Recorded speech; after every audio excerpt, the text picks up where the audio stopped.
Assalamualaikum warahmatullahi wabarakatuh. Bismillahirrahmanirrahim. Bak kalinya akan kita bahas sifat 20 ge bagi leh. Sifat 20 ge hukum atuh leh hukum. Yang pun martabat dat. Jadi martabat datnya jitameng yaitu sifat nafsiyah dan salbiyah. Yaitu sifat yang menunjukkan kepada zat Allah Ta'ala. Yang kedua martabat sifat. Martabat sifat jitameng yaitu sifat ma'ani, yaitu yang menunjukkan kepada kelakuan sifat. Yang kelima martabat af'al. Martabat af'alnya jitameng yaitu sifat maknawiyah, yaitu satu sifat yang menunjukkan kepada perbuatan. Selanjutnya martabat zat nambah sifat, tapi sapat sifat nafsiyah dan talbiyah.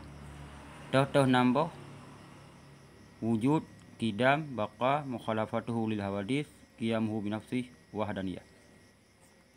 Yang kedua martabat sifat. Martabat sifat jitameng 7 buah sifat, yaitu sifat makni, kudrah, iradah, ilmu, hayat, sama, basar, kalam. Selanjutnya yang kelima martabat af'al. Martabat af'alnya jitameng sifat maknawiyah, yaitu 7 buah sifat. Qadirun, muridun, alimun, hayyun, sami'un, basirun, mutakallim. Pembahasan selanjutnya. Sifat 20 dibagi 2. Yang pun istighna, yang kedua iftiqar. Yang gekun istighna artinya kaya Tuhan daripada tiap-tiap barang yang lainnya. Yang gekun iftikar artinya berkehendak tiap-tiap barang yang lainnya kepadanya Allah Ta'ala. Sifat istighna sebelah buah sifat. Contoh sebelah wujud, qidam, baqa, mukhalafatuhu lil hawadis, qiyamuhu binafsih, sama, basar, kalam, sami'un, basirun, mutakallim. Sifat iftikar dikurung. Wadaniyah, kudrah, iradah, ilmu, hayat, sama, wahdaniyah, kudrah, iradah, ilmu, hayat. Qadirun, muridun, alimun, hayyun. Selanjutnya sifat 20 jitameng bak kalimat la ilaha illallah. Kalimat la 5 sifat. Wujud, qidam, baqa, mukhalafatuhu lil hawadis, qiyamuhu binafsih. Bak kalimat ilaha 6 sifat, yaitu sama, basar, kalam, sami'un, basirun, mutakallim.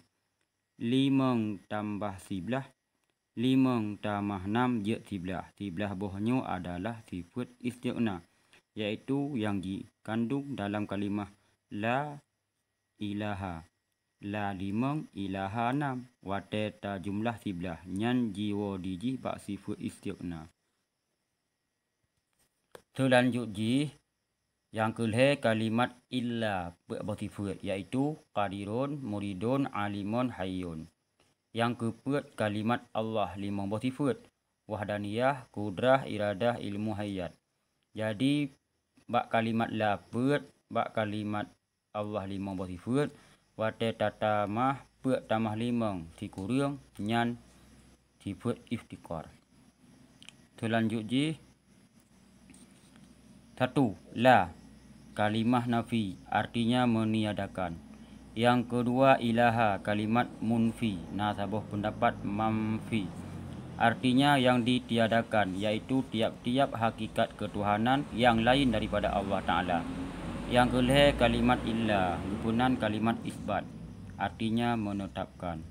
Yang keempat kalimat Allah, guna kalimat musbat bih, artinya yang ditetapkan, yaitu hakikat zat Allah Ta'ala, Tuhan Azza wa Jalla. Hanya sekian. Assalamualaikum warahmatullahi wabarakatuh.